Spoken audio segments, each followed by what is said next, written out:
Magandang araw mga kaibigan. Bigyan natin ngayon ng reaction opinion itong post ng Daily Tribune 10 minutes ago. Title is Nakakahiya. Sa wakas nagsalita na si Yusek Claire Castro tungkol sa issue ng coke overdose death ni Mr. Paulo Tantoco. Kahapon buong araw, buong gabi naghintay, lalo na si Attorney Rowena Guanzon, wala tayong narinig. Ngayon lang nagsalita si Yusek Claire Castro. Okay, ito ang post.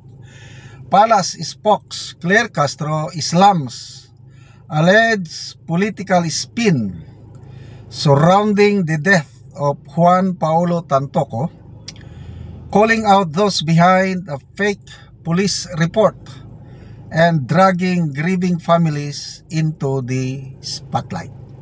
Okay? Ito po ang exact statement ni Yusek Claire Castro. Basahin ko. Kasi kanina nag-press briefing na tungkol sa project sa gobyerno, ang DOTR, DOE, yung makasama niya. Siguro sa question and answer, ito na, natanong at ito ang sagot. Sabi niya, nakakalungkot dahil yung mga pribadong taong nagluluksa ay nadadamay sa pamumulitika. Nakakahiya ang kanilang mga ginagawa. Nakakahiya dahil gumawa sila ng faking police report. So, yun. So, hanggang ngayon, pinanindigan ni Yusek Claire Castro na peke yung police report na nabanggit noon ni BP Sara, na nabasa niya na nandun nga ang pangalan ni First Lady Lisa Araneta Marcos. So kahapon din, si Mr. Bobby Tiglao, isang batikang journalist, naglabas ng police report na nandun nga, klaro ang pangalan ng First Lady na kasama. So ang sinasabi ni Yusek Claire Castro is peke yung police report na yun. Nanindigan, peke, wala. Ibig sabihin, wala doon si First Lady Lisa kung peke yung police report. Yun ang narrative ng Malacanang, peke. Okay, magbasa lang tayo sa mga comments ha.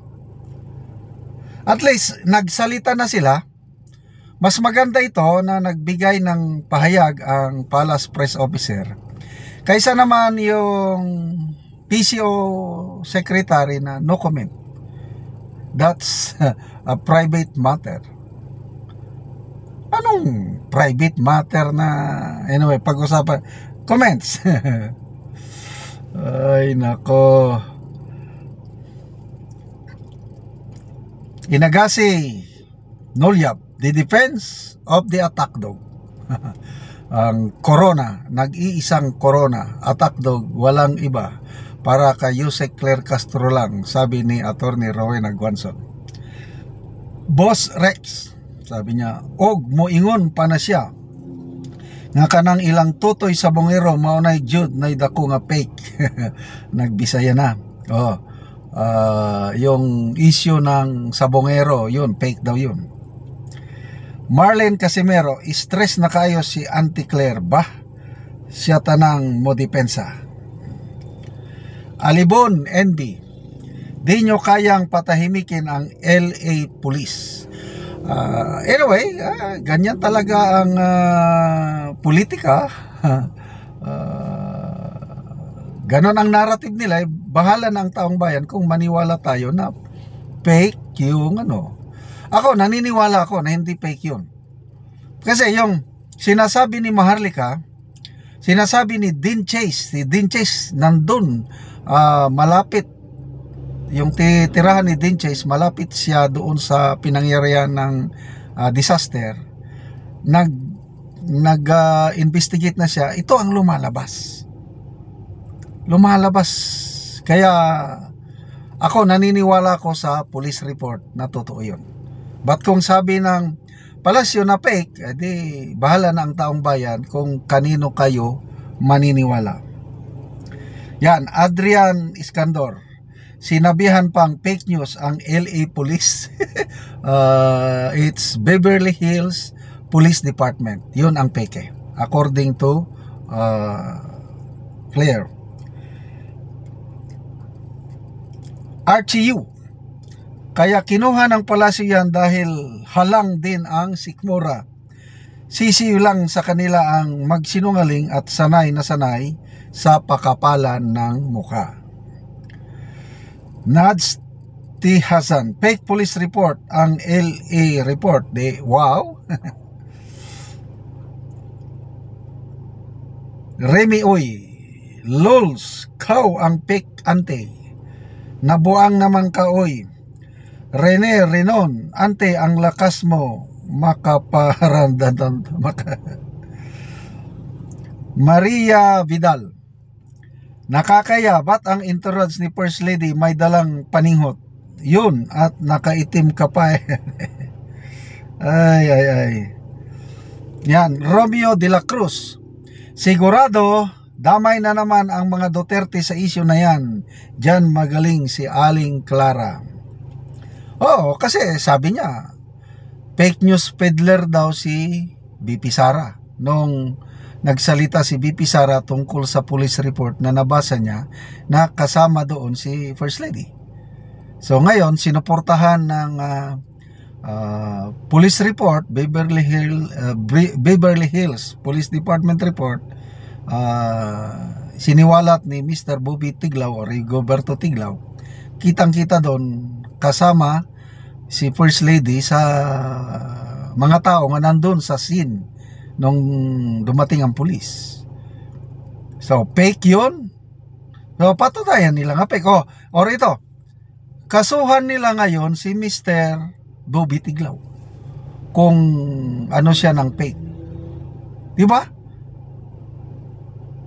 Kasi, kung fake talaga yun, matindi yung ginawa ni Mr. Bobby Tiglaw. Ba't siya naglabas ng ganun? So, tingnan natin. JC Intromompi, at least sa'yo galing ang salita, auntie.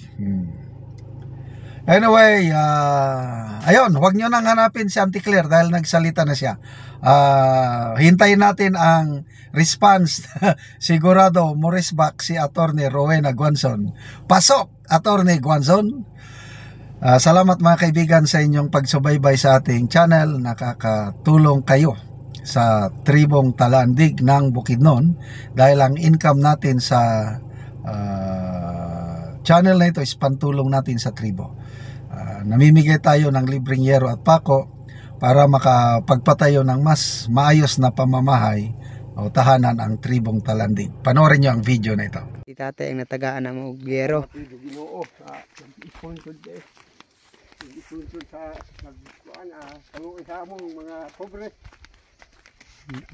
Salamat siya sa nag-sponsor ani nga dunay naluoy daw sa ilang tatay nga ba silang mga pobre.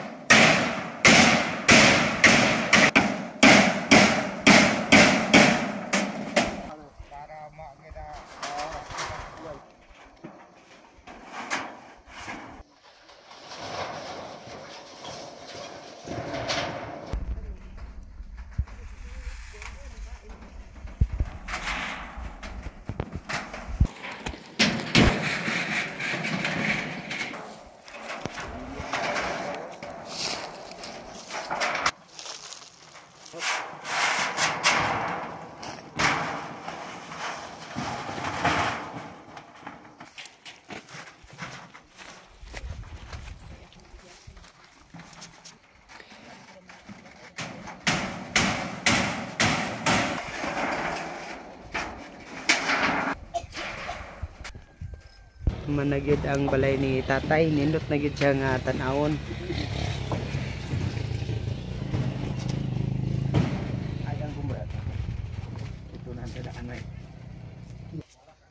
Salamat ako Ginoo gayud ta nagpangaon isa Pasalamat ko sa Ginoo kay nahuman na gayud ang among balay ato pa na og labaw pa sa akong pagpasalamat usab kanang nagtabang sa tanan, dinhi sa amo, dapit sa aper, kalapat, tabangan pag-atop.